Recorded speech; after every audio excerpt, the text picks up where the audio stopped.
MS word 2016 উইন্ডোতে যদি কোনো ফাইল ওপেন থাকে তবে ব্যাক স্টেজ ভিউ 3টি কলামে বিভক্ত থাকে।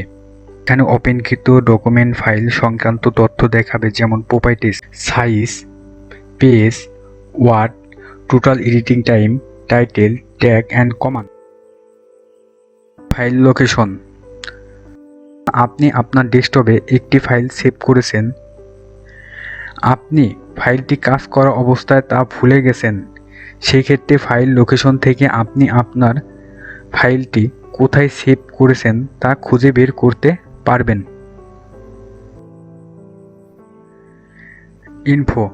ইনফোতে সাধারণত 3টি অপশন রয়েছে: protect document, inspect document, manage document. একটি ফাইলের গোপনীয়তা রক্ষার জন্য ফাইলটি যাতে অন্য কেউ ওপেন করতে না পারে সেজন্য পাসওয়ার্ড দেওয়া প্রয়োজন। পাসওয়ার্ড দিয়ে কোনো ফাইল প্রোটেক্ট করলে এই ফাইল অন্য কেউ ওপেন করতে পারবে না। Protect document, encrypt with password 1234, okay. Re-enter password 1234, ওকে। অর্থাৎ ফাইলটি কেটে দিয়ে নতুন করে ওপেন করি, তাহলে পাসওয়ার্ড দেখাবে 1234, ওকে। ফাইলটি নতুন করে ওপেন হবে। প্রোটেক্ট ডকুমেন্ট বন্ধ করার জন্য প্রোটেক্ট ডকুমেন্টে ক্লিক করি, encrypt with password, delete button থেকে পাসওয়ার্ড রিমুভ করি, ওকে। ফাইলটি কেটে দিয়ে নতুন করে ওপেন করি, তাহলে পাসওয়ার্ড দেখাবে না, তাহলে আপনি আপনার ডকুমেন্টটি নতুন করে টাইপ করতে পারবেন।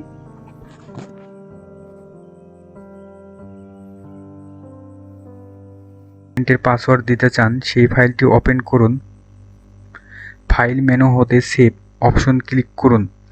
আপনি আপনার ফাইলটি কোথায় সেভ করবেন ব্রাউজ সিলেক্ট করুন। আপনি আপনার ডকুমেন্টের নাম লিখতে বা পরিবর্তন করতে পারবেন, যেমন আমি আমার ফাইলটির নাম দিলাম রাজু। ওয়ার্ড ডকুমেন্ট, এবার টুল অপশন থেকে জেনারেল অপশন সিলেক্ট করুন। জেনারেল অপশনে password to open 1234, okay. Confirm password বক্সে রিপ্লাই পাসওয়ার্ড টু ওপেন এর নিচে পূর্বের পাসওয়ার্ডটি আবার টাইপ করতে হবে, ওকে। অর্থাৎ ফাইলটি কেটে দিয়ে নতুন করে ওপেন করি, তাহলে পাসওয়ার্ড দেখাবে 1234, ওকে। প্রোটেক্ট ডকুমেন্ট বন্ধ করার জন্য প্রোটেক্ট ডকুমেন্টে ক্লিক করি, encrypt with password, delete button থেকে পাসওয়ার্ড রিমুভ করি, ওকে। ফাইলটি কেটে দিয়ে নতুন করে ওপেন করি, তাহলে পাসওয়ার্ড দেখাবে না, তাহলে আপনি আপনার ডকুমেন্টটি নতুন করে টাইপ করতে পারবেন। নতুন কোনো ফাইল বা ডকুমেন্ট তৈরি করার জন্য এই নিউ অপশনটি ব্যবহার করা হয়ে থাকে। পুরাতন ফাইলে কাজ করা অবস্থায় একটি নতুন ফাইল কাজ করতে চাইলে এবং এর উপর কোনো ফাইল না থাকলে নতুন ফাইল খোলার প্রয়োজন হয়।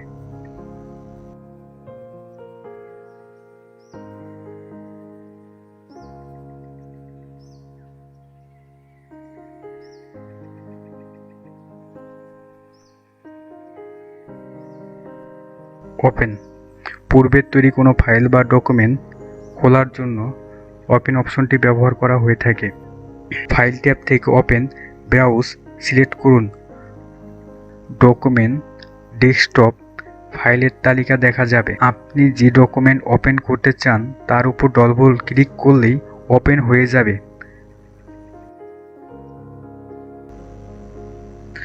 মাইক্রোসফট ওয়ার্ডে প্রবেশ করার পর খালি স্ক্রিন পাওয়া যায়।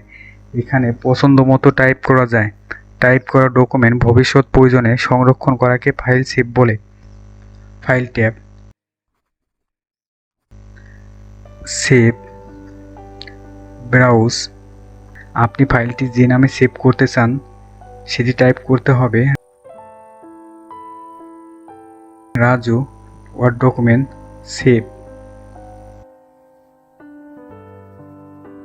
সেভ বাটনে ক্লিক করলেই আপনার ফাইলটি সেভ হবে।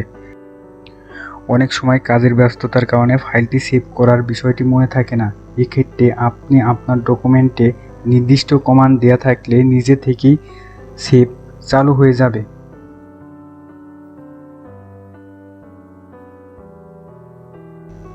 File tab, save, browse.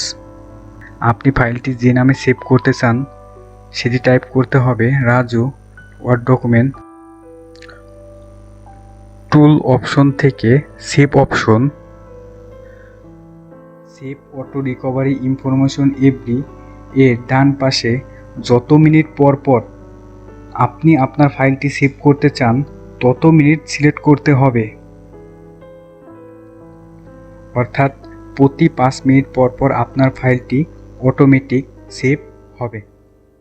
পূর্বের তৈরি কোনো ফাইল বা ডকুমেন্ট ভিন্ন নামে সংরক্ষণ করার জন্য সেভ অ্যাজ অপশনটি ব্যবহার করা হয়, যেমন file tab, save as, browse, desktop.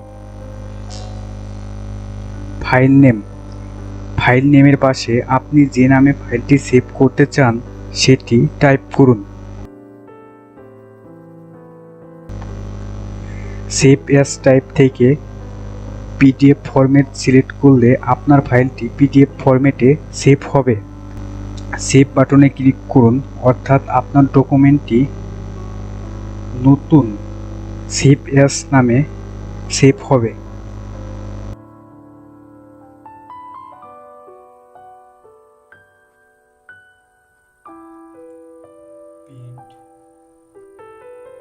Copies এর ডান পাশে যত কপি প্রিন্ট করতে চান তত কপি টাইপ করে দিতে হবে। প্রিন্টার নেম থেকে প্রিন্টারের নাম সিলেক্ট করে দিতে হবে।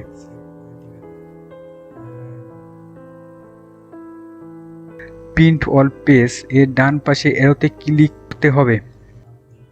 প্রিন্ট অল পেজ সিলেক্ট করলে সমস্ত ডকুমেন্ট প্রিন্ট হবে। প্রিন্ট কারেন্ট পেজে সিলেক্ট করলে যে পেজে কার্সর রয়েছে সেটি প্রিন্ট হবে।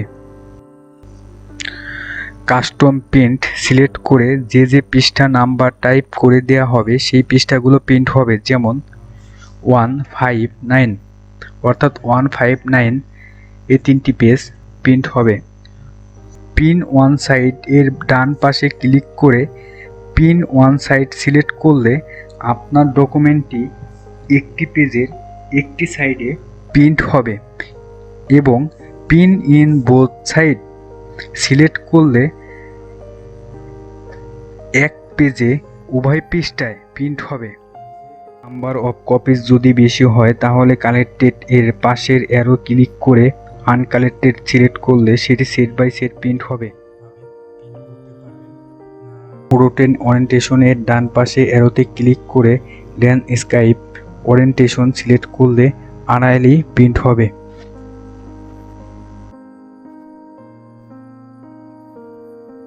A4 এর ডান পাশে ক্লিক করে সাধারণত আমরা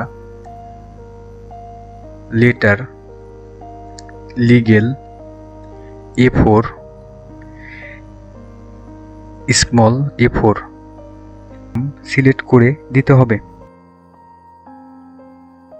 পেপার শিট এর ডান পাশের অ্যারোতে ক্লিক করে আমরা সাধারণত 2, 4, 8, 16 সিলেক্ট করলে ওই সংখ্যক পৃষ্ঠায় লেখা একটি পৃষ্ঠায় প্রিন্ট হবে। শেয়ার, আপনার প্রয়োজনীয় ডকুমেন্ট শেয়ার করার জন্য এই অপশনটি ব্যবহার করা হয়ে থাকে। ওপেনকৃত কোনো ফাইল বন্ধ করার জন্য ক্লোজ অপশনটি ব্যবহার করা হয়। আপনি ব্যাকস্টেজ ভিউ থেকে যখন ক্লোজ অপশনটি ক্লিক করবেন তখন আপনার ডকুমেন্টটি যদি সেভ করা না থাকে তাহলে এই বার্তাটি প্রদর্শন করবে। এক্ষেত্রে প্রদর্শিত ডায়লগ বক্সে 3টি বাটন পরিলক্ষিত হবে। সেভ বাটনে ক্লিক করলে ফাইলটি সংরক্ষিত হয়ে বন্ধ হবে। ডন সেভ বাটনে ক্লিক করলে ফাইলটি সংরক্ষিত না হয়ে বন্ধ হবে।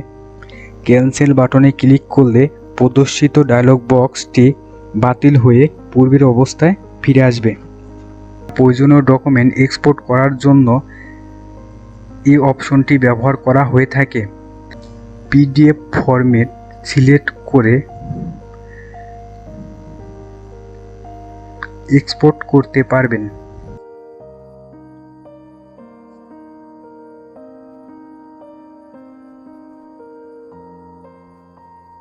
আপনার যদি মাইক্রোসফট অ্যাকাউন্ট খোলা থাকে তাহলে এই অপশন থেকে আপনি কাজ করতে পারবেন, অর্থাৎ এই অপশনটি ব্যবহার করা যাবে।